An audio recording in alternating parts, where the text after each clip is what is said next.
Joliba Afternoon News. Le nombre des victimes des assassinats mystérieux augmente de plus en plus à Fana, une situation qui crée le désarroi. Le citron, comme beaucoup d'autres fruits, abonde les marchés de Bamako.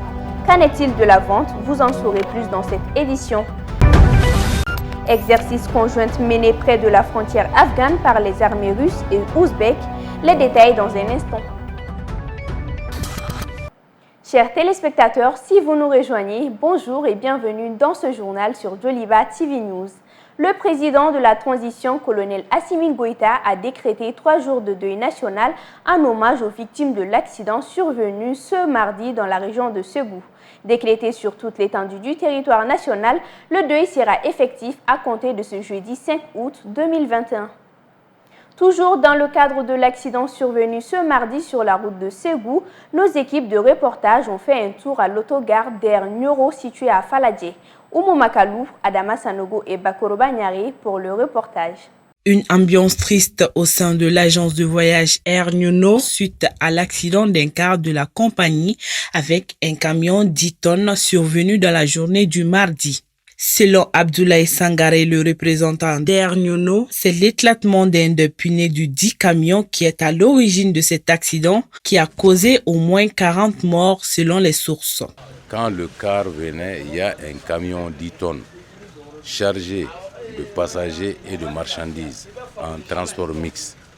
Bon, les pneumatiques n'étant pas bonnes, le camion a cassé une roue avant. Donc le véhicule, le chauffeur n'a pas pu maîtriser le camion et finalement le camion est parti cogner, sinon heurter le bus.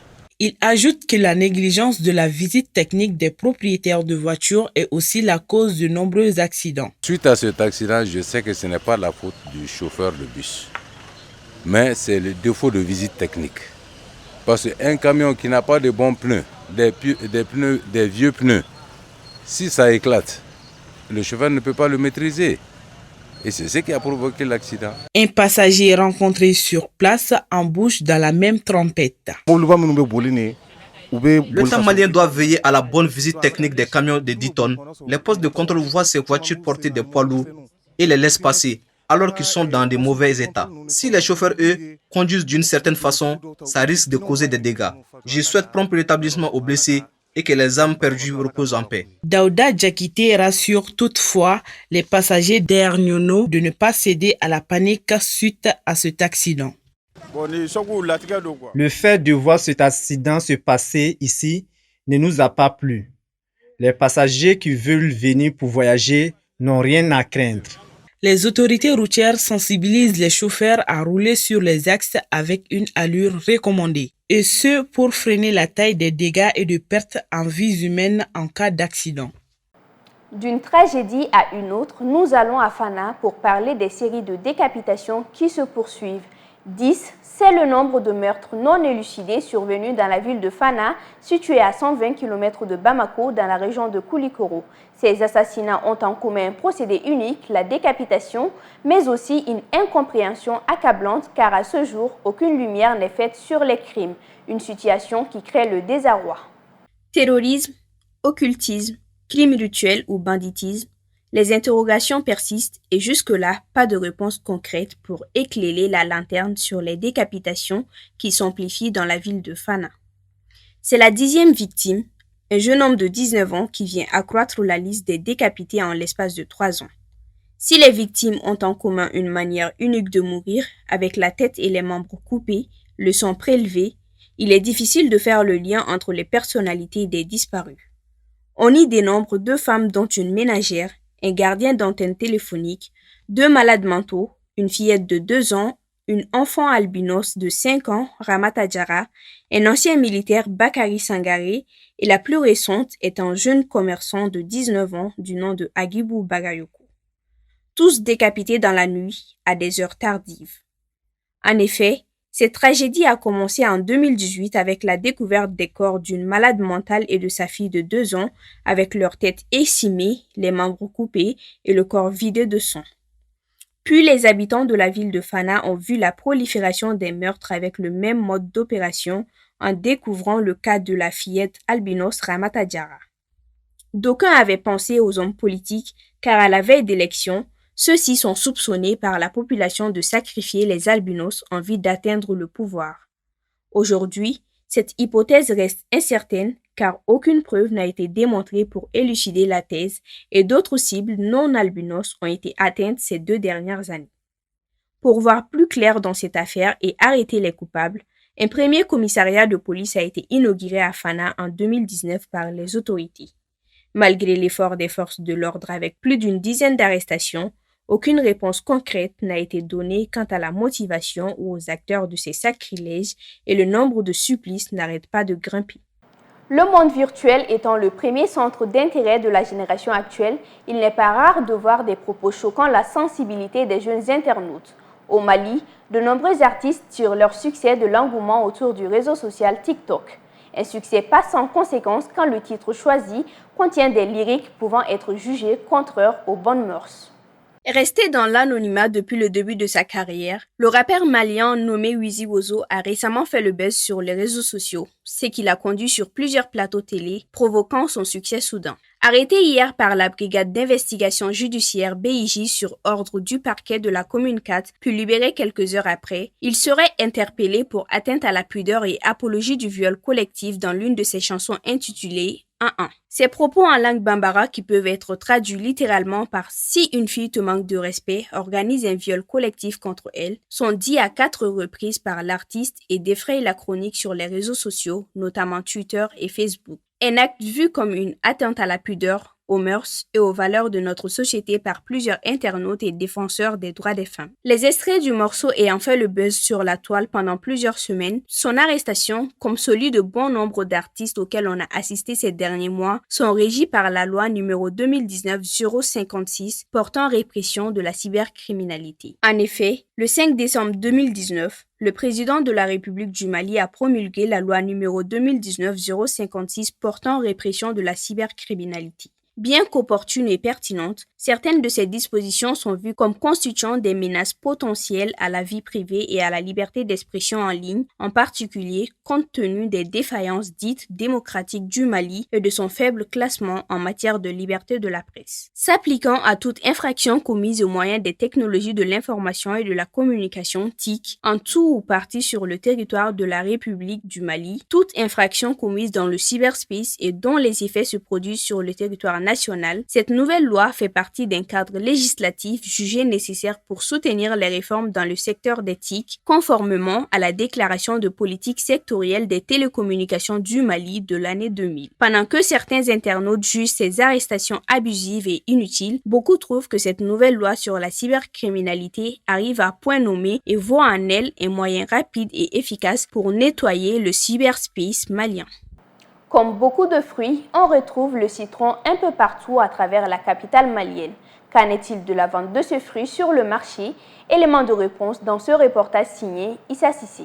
Ici, au marché Sougouninkoura, dans le quartier de Médine, les citrons font partie des denrées qui sont plus achetées par les Maliens.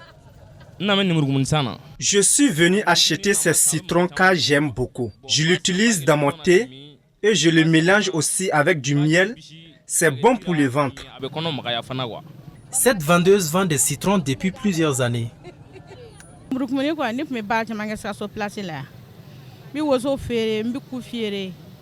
Avant, je vendais des patates, de l'igname, mais actuellement, je ne vends que des citrons. Ça rapporte vraiment et c'est très bon à consommer.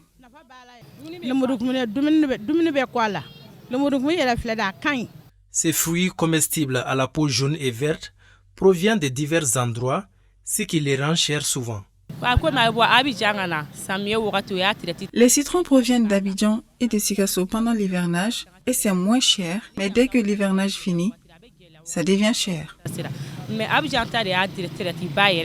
Faire venir les citrons comporte des fois des risques pour les grossistes qui sont très souvent obligés de se débarrasser d'une bonne partie de leurs marchandises. Une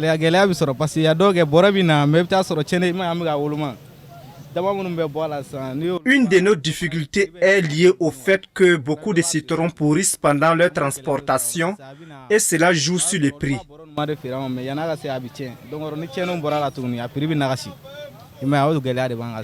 Les citrons, au-delà de son utilisation alimentaire, peut servir pour d'autres fins.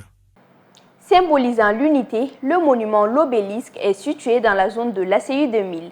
Il véhicule des messages à travers des inscriptions dans le système d'écriture africaine, des inscriptions qui démontrent la thèse de l'absence d'un système d'écriture africain anticolonial. Suivant le reportage de Haruna Saliakoni. L'obélisque est une colonne en forme d'aiguille quadrangulaire surmontée d'une pointe pyramidale. Communément appelé au Mali Boujiba, il est situé à l'ACI 2000. Il comporte 25 idéogrammes de différentes origines ethniques maliennes ainsi que des signes de l'alphabet Ngo. Il est l'incarnation des systèmes d'écriture de l'Afrique avant la colonisation. Notre obélisque rappelle les mégalithes de Tondi Darou, près de Gundam, dans le nord du Mali. Il symbolise l'unité. Le monument est décoré des 4 côtés d'idéogrammes et d'écritures Ngo.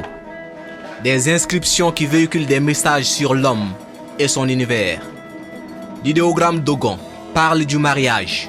Il est inscrit, je cite, « Par le mariage, la femme et l'homme sont la lumière du monde et la marque de Dieu. » L'écriture Ngo parle de l'aspect instable du monde. Il dit, « Le monde peut tanguer comme l'eau de la grande jarre, le monde ne coule jamais. » L'idéogramme Bambara parle de la sacralité de nos ancêtres. Il dit, je cite, « L'ancêtre est la lumière de la maison, comme la personne est le feu de la création. » Enfin, l'idéogramme Bozo parle naturellement de l'eau, de sa vitalité et de sa superpuissance. Il est inscrit l'eau du ciel, l'eau de la terre, du Niger, l'eau du lac et l'eau du puits donnent la puissance, mais aussi la vie et la mort. Symbole d'histoire, ce monument a lui aussi son histoire. Il a été transféré de son premier site d'emplacement qui était juste en face du cinéma Babemba en 2001. Un transfert lors duquel il a hérité de sa forme actuelle.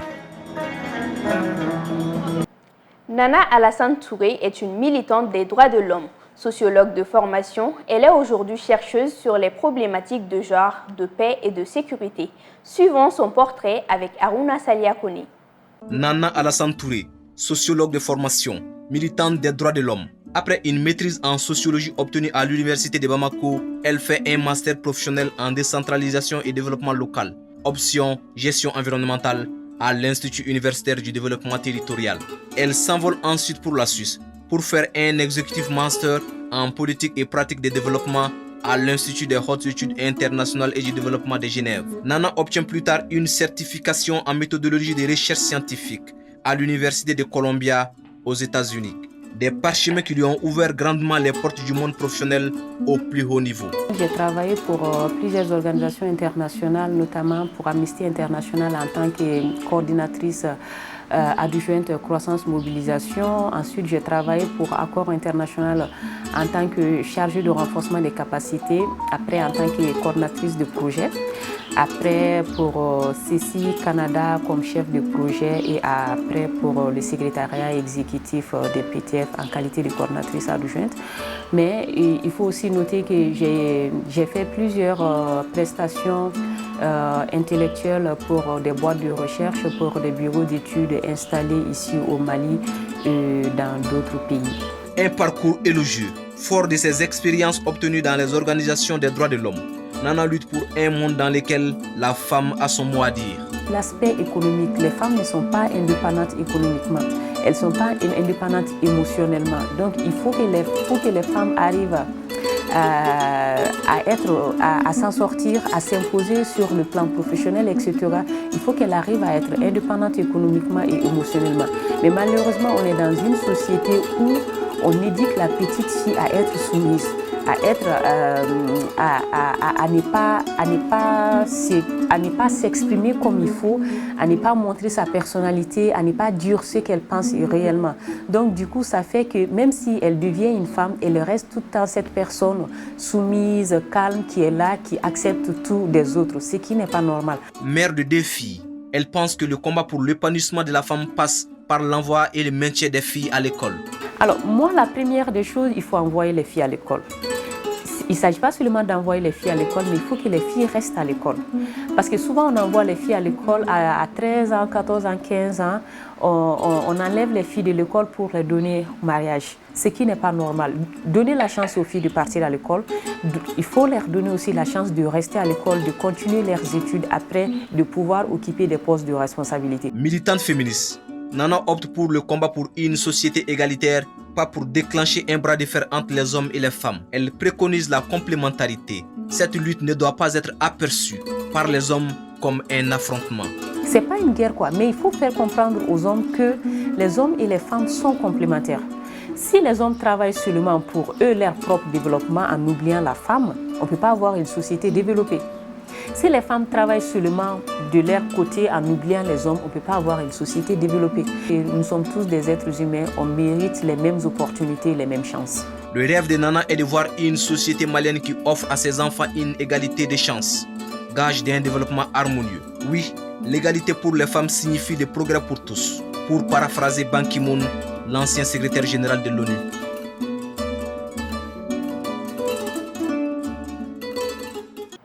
L'image du jour est consacrée à l'Opéra de Sydney. L'Opéra de Sydney est l'un des plus célèbres bâtiments du XXe siècle et un haut lieu de représentation des arts, notamment lyriques. Son architecture originale, qui ressemble à un voilier pour les uns ou à un coquillage pour les autres, a été imaginée par le Danois Jørn Utzon. Situé dans le port de Sydney à Ben Long Point, il est entouré d'un parc boisé au sud et est voisin du célèbre pont Harbour Bridge d'une seule arche. Le paysage qui en résulte est devenu un symbole de l'Australie et de Sydney particulièrement.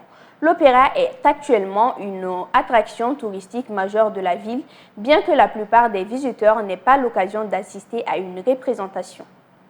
Suivons à présent l'actualité internationale avec Fanta Diarra.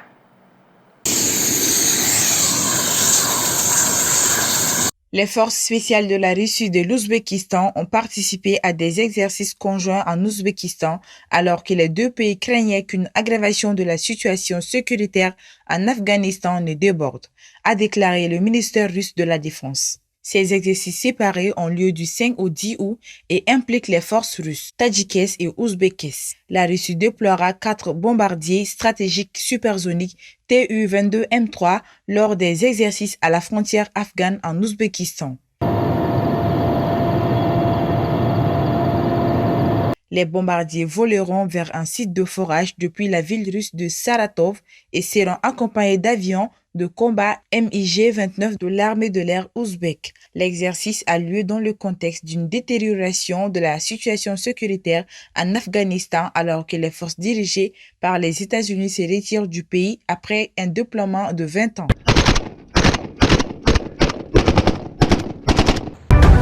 Es que se le están jugando todo por la paz. Salvatore Mancuso et Rodrigo Londono, anciens ennemis du conflit interne colombien, ont comparu ensemble devant la commission vérité du pays le mercredi 4 août pour demander pardon aux victimes et reconnaître les erreurs qu'ils ont commises pendant la guerre. L'audience était la première au cours de laquelle Mancuso, ancien commandant en chef des forces paramilitaires d'autodéfense unies de Colombie, et Londono, l'ex-chef des forces armées révolutionnaires de Colombie, démobilisés, ont comparu devant la commission vérité en même temps. La commission a été créée dans le cadre d'un accord de paix entre les FARC et le gouvernement colombien en 2016. Des groupes paramilitaires de droite ont été créés dans les années 1980, financés par des éleveurs, des agriculteurs, des propriétaires terrains et la communauté des affaires pour se défendre contre les attaques des guérilleros de gauche au milieu et l'impuissance de l'État colombien. Mancuso a été extradé vers les États-Unis en 2008 pour trafic de drogue ainsi que pour non-respect d'un accord de paix qui a permis aux groupes paramilitaires de se démobiliser. Au cours de l'audience, Londono, mieux connu sous son ancien nom de guerre, Timoshenko, a déclaré qu'il n'y avait pas de mots pour changer la douleur ressentie par les victimes et à nouveau demandé pardon pour les actes commis pendant le conflit. Mancuso et Londono ont tous deux raconté les détails de leurs implications dans le conflit qui a fait plus de 260 000 morts et des millions de déplacés. Fidèles téléspectateurs, c'est la fin de cette édition. Merci de l'avoir suivi. À très bientôt sur Djoliba TV News.